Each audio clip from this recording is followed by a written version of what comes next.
What's up, guys? Mason the Brock Henderson here, and this is The Flash, Season 6, Episode 18, Pay the Piper.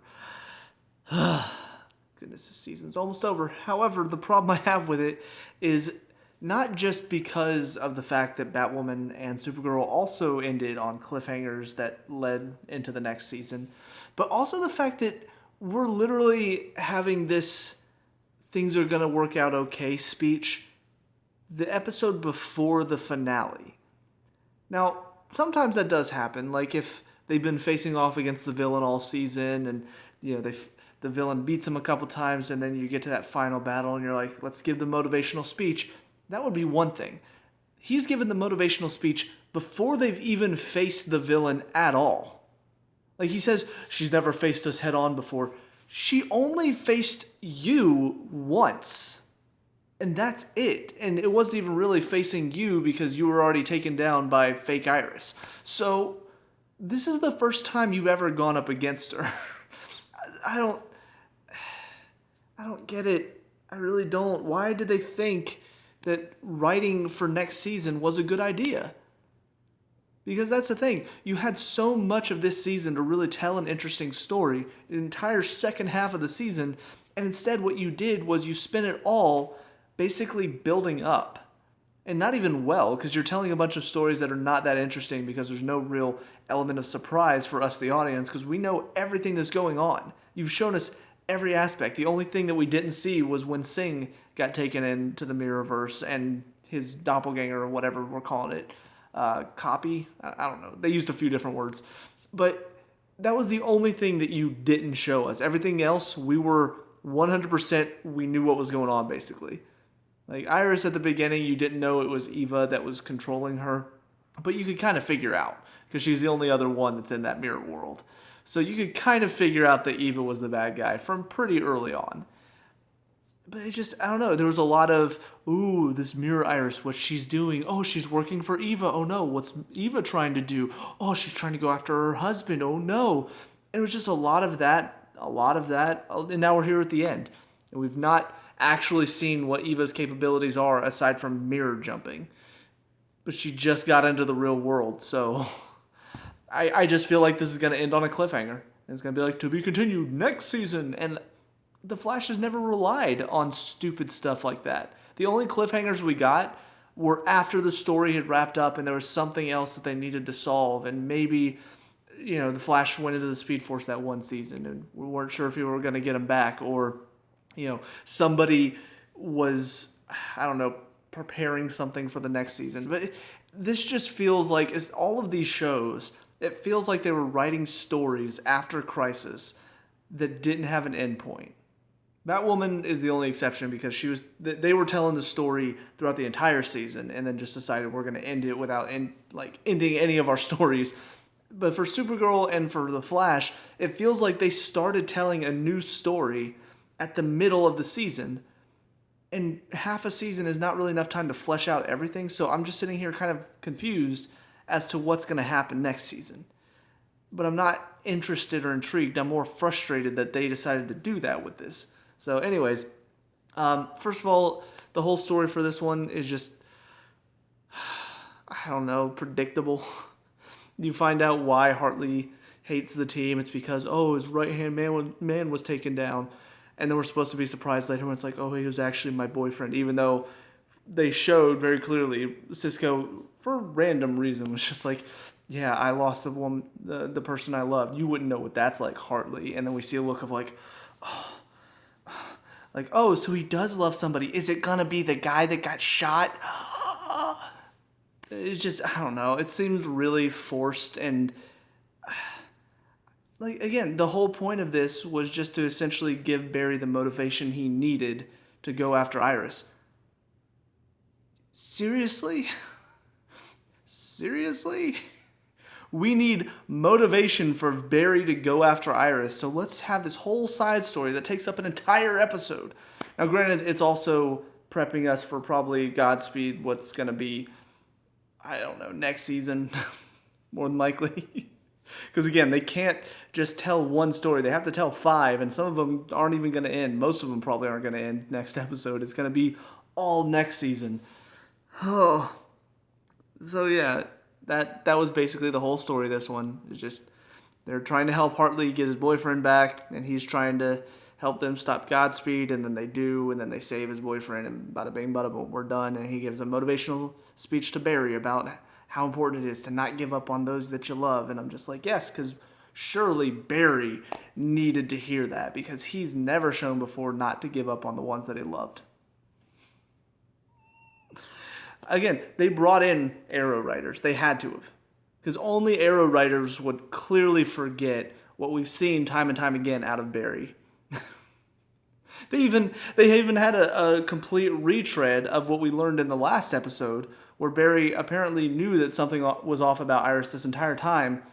But when he's talking to Joe at the beginning of this one, he's like, oh, I was living with a stranger for 5 weeks. I'm like, but you knew that. You told us in the last episode you knew something was off. And yet you're still acting like I just didn't even realize anything. Oh, God, it's dumb. Dumb. So, anyways, aside from that, there was also a little throwaway line that I assume they thought it was a joke, but when you really think about it, it makes no sense in this world. Hartley is just like, yeah, obviously, I mean, your vibe. I mean, the hair, duh. And not as obvious as you, Flash. I'm just like, okay, here's the thing. First of all, Godspeed just ran in and knew Barry was the Flash right away. Don't know why, don't know how, but he just knew. But here's the thing about Hartley saying this. Like, it's oh so obvious. Yes, he's very intelligent, but now every single intelligent person, every single intelligent villain that they face from now on, they have to assume they probably know my secret identity. If it was easy for Hartley to figure out, surely this other intelligent villain probably knows my identity as well. So in your little throwaway joke to be like, haha, it's so obvious. Oh, yeah, he's just telling them how obvious it is that they are the Vibe and the Flash. You realize this whole show is about superheroes and their secret identities, right? You realize, like, that's kind of the point, is superheroes have secret identities to protect the ones that they love. But if every single villain can so easily figure it out to where they just sort of waltz into Star Labs and like, yeah, Barry Allen, the Flash, right? That means their loved ones are always in danger. I don't get why all of these shows love to have the villain know who the hero's secret identity is. Like, they love to do that in almost every single show. They love to have the villain find that out. But the problem with that is that most of the time that means their loved ones are constantly in danger. Because, oh, well, I know your secret identity, Barry, so I'm going to go after Iris. Or I'm going to go after your friends. I'm going to go after your not real dad, but I'm going to go after Joe then. It becomes super easy for the villains because they just have to threaten his loved ones. And yeah, he's fast enough to where he can try to save them, and maybe will most of the time, but not all the time. Like, that's why Batman, for me, is one of the best DC villains, is because you don't know. None of the villains can figure it out. And it's kind of that fun feeling of like, oh yeah, Bruce Wayne. Could you imagine if Batman was Bruce Wayne? That would be crazy. Like, that feeling is not in any of these shows because all of their secret identities at some point have been revealed to multiple people. And the idea is creating a bigger team, but what that does is also create a lot of more vulnerable spots for them. And it's like the writers don't even think about that when they do it. They're just like, yeah, let's just have this person find out, and this person find out, and this person find out. What's the point of a secret identity then? Just run around as Barry Allen and, yeah, who cares, right? Oh, boy. So, with all that being said, Killer Frost's story, kind of a throwaway story in this. And honestly, it's a shame that it is, because I think I talked about this a little bit earlier this season, but the idea that this personality inside of Caitlin wants to live her own life and has her own fears and concerns, it's an interesting concept, but I feel like it's not been explored enough to really grip me. So when she's talking to Ralph about the possibility of meeting Caitlin's mother and the fact that Caitlin's mother might not accept her, even though she's also part of Caitlin, I feel like that's something that could have been fleshed out a bit more. But instead, we just sort of get a little side story that takes, 2 scenes to get through? So they didn't even really give me that much to go on. And then by the end of it, she's like, yeah, you're right. I should just be confident in myself. Do you not realize what an interesting concept? Because first of all, it's kind of out there, and it's something that in our world we don't have. I don't have. Well, actually, there are other people that do have like split personality disorder and stuff. But this is literally there is somebody living inside of Caitlyn. Like there's another person basically. It's like Kingdom Hearts and Sora and Roxas. Like that. It's an interesting concept that doesn't get explored very often. Of what if that were something that were real in this world, in our world, how would you cope with that? Because sometimes you would let this other person out to play and they would be able to take control of your body while you don't have any control over your body. Like that's kind of an interesting thing to talk about. And the fact that she does want to live her own life, now that creates sort of a dichotomy where we don't see Caitlyn as much this season because we've seen a lot of Killer Frost, but now Caitlyn is basically just non-existent. So are they going to try to split them apart? Is there going to be a point where they try to find a body that they can maybe transfer Killer Frost into? So now Caitlyn and Killer Frost can exist simultaneously? There's many possibilities there, but it's like they don't want to talk about that stuff. So they'll reference Caitlyn's problems and then they'll reference Killer Frost's problems and they won't tackle them together because, there can only be one or the other. We can't have both. And I don't know why that is. So, but yeah, I've enjoyed some of Killer Frost stuff. I honestly think her friendship with Ralph is actually perfect. Like they would get along. It makes a lot of sense. But I want to see a bit more about that. And it feels like they're just ignoring it for more boring stuff like the main story. But yeah, Eva doesn't even show up in this one. The main villain for the season doesn't even show up in the penultimate episode. Makes sense.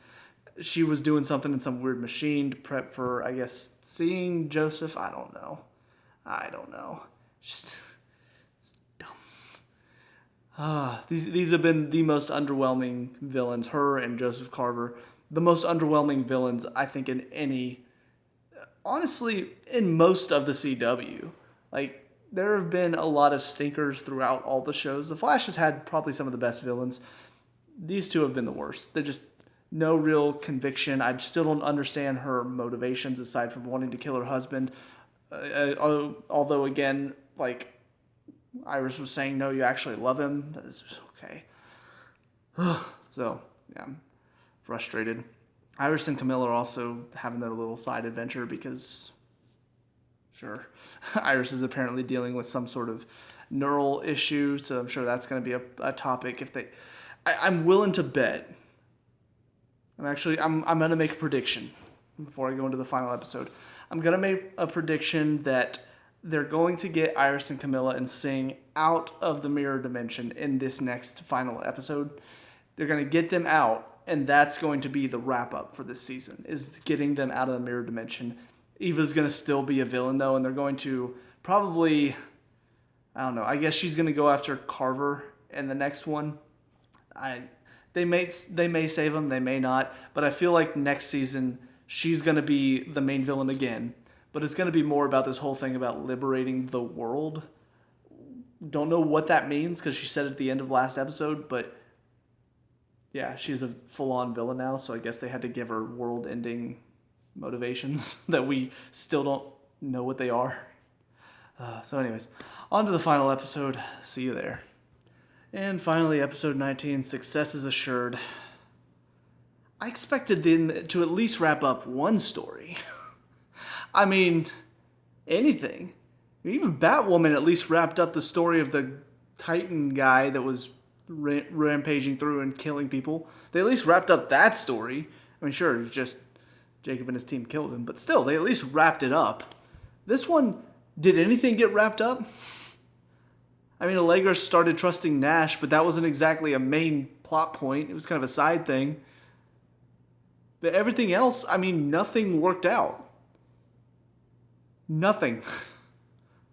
They were trying to stop Eva from killing her husband. They did not do that. They failed. They were trying to get Iris and Camilla and Captain Singh out of the Mirrorverse. They didn't even attempt to do that this episode. In fact, the only thing I think that actually wrapped up is Caitlyn left for whatever is going on with Killer Frost. Her mom's going to study her. That's the only thing that had a conclusion in this episode is she left. That's it. Even Sudirbon, like she apparently joined Black Hole to get Carver off of her parents, assuming that, okay, so I can work for him and then he'll stop blackmailing my parents. And then also thinking, okay, if I work for Black Hole, that means I can work for him and get close to him so I can kill him. Doesn't matter because Eva killed him, so that story didn't go anywhere. And ultimately, what does it leave us with? Well, Eva framed Sue for his murder. Don't ask how, though, because they're not going to explain it. Yeah. So, nothing finished. Nothing was wrapped up. Nothing was accomplished in this episode. All of it was just building up for season 7. And that, in my opinion, is the greatest disservice. Because, honestly, again, I know that the other ones ended on cliffhangers. I know Supergirl did. I know Batwoman did. But they had a story for their final episode. In Batwoman, it was about stopping this guy. And they stopped him. It was more building up for Jacob becoming kind of a villain in the second season. But that was the main plot of the episode. And they stopped him. And then they moved on into season 2 with all those stories left unfinished. So that was a problem, but they wrapped up that main story. For Supergirl, it was about stopping Leviathan using Obsidian to destroy half or however many of the populace. Like, that was the point. And Brainy was trying to stop Leviathan by encasing them in his little bottle thing. So those were kind of the two things that were trying to be accomplished, and they did both of those things. Yes, they left a lot unanswered and a lot of stories for next season, but they had these stories and they wrapped up those stories. The Flash. What was the point of this episode? We got to keep Joseph Carver safe because his wife is trying to kill him. They didn't do it. That was it. One thing to do. One thing for the team to accomplish, and they didn't do it, and now we're done with this season. So, yeah, absolutely ridiculous writing in my opinion. And again, I think it has to be whoever came over from Arrow onto the Flash writing team. They must have screwed it up because the Flash's writing was never this bad. But it really is now. And I know people will probably throw up, Infinity War ended on a bad note. But here's the thing. We already kind of knew, because they originally called it Avengers 1 and 2. Like, we already knew that we were going to be getting a second movie. So kind of already figured it was not going to end on a happy note. It was not going to end with everything being wrapped up because we expected there to be another movie following it. And honestly, people have made arguments because at the end it even says Thanos will return. A lot of people think that it technically was supposed to be Thanos' movie. Like, you really think about it, if he's the main character, then it does end on a happy note because he accomplished what he was trying to do. So even more clever in that sense, but there was a point to the movie. Thanos wanted to wipe out half the population. By the end of it, he succeeded. And then Endgame was about the heroes trying to bring everybody back. The Flash this season, I don't know what it was supposed to be about. I don't know what the point of the season was. Batwoman also didn't have much of a point, but at least it wrapped up clearly trying to build up some of these stories for season 2. Supergirl did have a point this season. It was trying to show the dangers of virtual reality and trying to escape from reality using technology. That was the point of it. Sure, they didn't wrap up everything, but they at least had a point for the season. The Flash, I don't know what was going on. I don't understand. Like, they had so many different moving pieces, and they have so much now for season 7 that has not been wrapped up this season that I'm worried that season 7 is going to be just as bad because there's no focus for next season. You've got Eva still out in the world, still in charge. She's now framed Sue for the murder of her husband. She's taken over McCulloch, and everybody just sees her as this, oh, what a horrible thing that happened to her. She got kidnapped, and then her husband died right after she got back. Oh, it's terrible. So she's essentially won this round. And sure, they haven't necessarily won the battle, but still, she won this round. And it's the end of the season, so now we got to wait until next season to figure out if the team or how the team can beat her. But she succeeded. You've got Godspeed, who's still out there somewhere, still, he's had his little followers going around, but he's still out there and he's still a danger. So that's something for the next season as well. You've still got Camilla, Iris, and Captain Singh trapped in the Mirrorverse. You've got Iris dealing with the effects of the Mirrorverse. Whatever it is, whether it's this what did he call it? The neural something. I've forgotten the term that they use for it now. But she's dealing with that, and then at the end, she just disappears for whatever reason. So even when they get them out, they're still going to have to deal with this fact of, well, what if this other world messed them up mentally? What if they come back and they're not the same? So that's another storyline that you have to deal with. Barry's speed still in danger of being lost. Something else that was not wrapped up by the end of the season. Honestly, wasn't even really talked about these final 2 episodes. They talked about a little bit in the last one. Oh, Barry, you don't have enough speed. I have enough speed for this. Somehow, he has enough speed when it matters. So I don't get it. This is honestly, it's shocking to me. Because this, in my opinion, The Flash was the best CW show. It was the best of the Arrowverse. It was the best the Arrowverse had to offer. I know a lot of people had issues with Season 4. I had my own issues with Season 5, but I still enjoyed it for the most part. Season 6, after the crisis, because Ramsey's story was okay. It was okay. I enjoyed parts of it. But after the crisis, this show took a dip into Arrow and Supergirl levels where it was just bad. Like, they had no clue what they were doing. The writing team just lost their minds and wrote the worst season of The Flash that I've ever seen. So, yeah, I'm not happy. I'm not happy with how this ended at all. I'm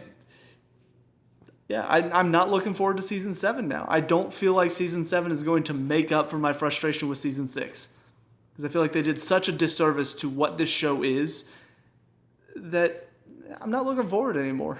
That's really the biggest crime that the writing team has for this season, is making me not excited to watch The Flash. Because I can't say that any of the other seasons, even the Nora season, even she, with all of her issues and all the writing problems and the fact that she never learned from her mistakes and all the stupid stuff that came along with that, even that season still had enough to make me go, you know what, I'm excited to see what they do with the next season. I'm excited to see where it goes from here.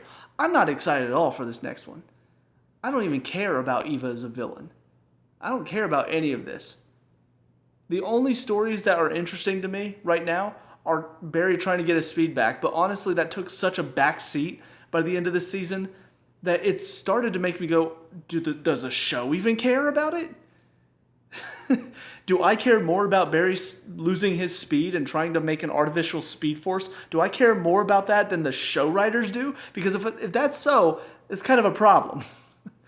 Oh my God. I'm trying to think if there's anything specific to talk about in this final episode, because all of it was just sort of there. Barry apparently, thinking about accepting this deal. I wasn't sure what they were trying to do, because Nash all of a sudden hears from one of the Welleses, like, the Barry I know would never think about accepting that deal. He would never have even entertained it. So at first I wasn't sure if they were trying to imply, oh, what if Barry got switched, guys? But then ultimately it was just, no, that's where he is right now, as he's questioning things that normally Barry wouldn't question, because Iris's life is at stake, and that's how dark a path he's gone down right now with her being gone, is that he's willing to think about the possibility of essentially trading this man's life for his wife's. That's all that was. And ultimately, what does it do? Nothing, because in the end, he tries to stop the glass or the mirror shards from hitting him, and then doesn't, because Eva still kills him anyway. So that whole storyline, as far as I can tell, pointless. Again, Allegra accepting Nash now as her kind of surrogate father. I don't know where that's supposed to go. There was this weird, he handed her the stone that could make Esperanza remember, her worst memory. I don't know if that's supposed to be important for something later, but they seem to hold on it and make it a big deal that he gave her the stone and that she used it and that she asked him about it afterwards. So I assume that's going to mean something. Cisco was just, he did say he was going to Atlantis in the last episode, so that's why he wasn't here. But now Caitlin's also leaving, so I just feel like they're really doing a good job of separating the team right now, which makes me not want to watch anymore, because I like it when the team's together. So I don't know why they're doing this, but yeah, Caitlin's now going to leave the show. Cisco, we don't know when he's going to be back. Iris's disappearance, have no idea what that means.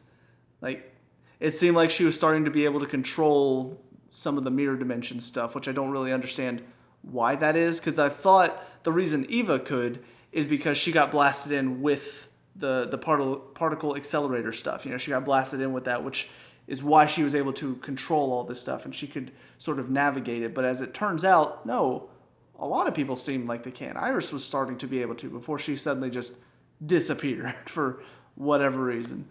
So yeah, I mean, I'm assuming she's not gone because that would just defeat the purpose of having a season 6 and 7, because Barry without Iris is basically like having peanut butter without any peanuts in it. It's just not the same. There's probably some peanut butter out there that's made without peanuts, and if so, why are you calling it peanut butter? Because if there's no peanuts in it, then it's not peanut butter. Trying to remember if there's anything else. Eva's costume in this one, awful. Honestly, I kind of preferred seeing her in just sort of like a normal getup because it made her feel a little bit more human, even though she's not. Obviously, she has these powers and stuff. But I don't know, something about her going into supervillain costume attire. I was just like, no, that doesn't work. It really makes you look kind of goofy. I know there's a point to it. She's like, oh, it helps me control it or whatever, but I don't care. I liked her outfit better when she wasn't in supervillain attire, and also her hair was very it was like trying to be intimidating, and it wasn't. All of the villains turning on Carver at the end, I mean, not too surprising. Anytime you pay for henchmen, they can very easily turn on you. So, I don't know, they made that out to be like a big deal, like, oh, what, I can pay you? Oh, this isn't about money, it's about payback. Okay. You spend a long time on these three, like they're supposed to be super intimidating and super meaningful, and they're just not. The random transitions, like the split screen and all the lines and stuff, came out of nowhere. And I don't think we've ever had it before, and I don't know what it added to the fight scene, but it was just sort of there, and then it was not there anymore. I don't know. Again, it seemed very, very random. I think that's about it, though. Yeah, I think that's about it. That's all I can think of, at least. Yeah, what an end to the season, man. Just, I was assuming that it was going to get better as the season went on, but honestly, it kept as bad as it was. Like, it didn't get worse, because after the crisis and after Iris got sucked in the mirror, it was bad, and it didn't get worse than that, but it stayed bad all the way to the end, and I assumed at some point there would be something to get me interested, or there'd be something that I'm like, oh, okay, yes, now I'm ready. And honestly, there's nothing.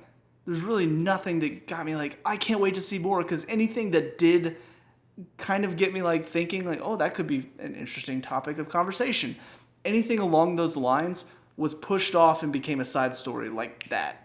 So it was almost like, don't even think about that, because that doesn't matter. We're going to focus on our big main story, which is Iris is trapped in a mirror dimension by Eva, and she's trying to take out her husband, and he's got this black hole team, and that's all it is about. That's all the second half of the season's going to be about, and that's what next season's going to be about as well. So I hope you're invested, guys, because if you're not, well, you're just going to be sitting here like me going, can we get to some of the more interesting stuff, please? So anyways, that's about it. One sec. Sorry about that. I had somebody walk in, so I had to pause real quick. But yeah, basically, I mean, in conclusion, yeah, my thoughts for this season overall, just not at all what I expect The Flash to be. First half of the season, again, was perfectly fine. Ramsey's story, kind of interesting. His villain powers, yes, very Venom-esque, but for the most part, it was fine. It was enjoyable enough. I had fun with elements of it, and then Crisis happened, and yeah, I'm not excited for anything for next season, because I'm not excited for Eva as a villain, and yeah, that's where I am on it. So, a little frustrating to end The Flash on this note, but that's nothing I can do about it, because the writers they suck. So, with all that being said, though, let me know what you guys think down in the comment section below. What were your thoughts on the season as a whole and these final 2 episodes? Let me know. We can talk about and discuss all that good stuff. Leave a like and subscribe for future Flash reviews, and I'll see you guys when I see you. Peace out.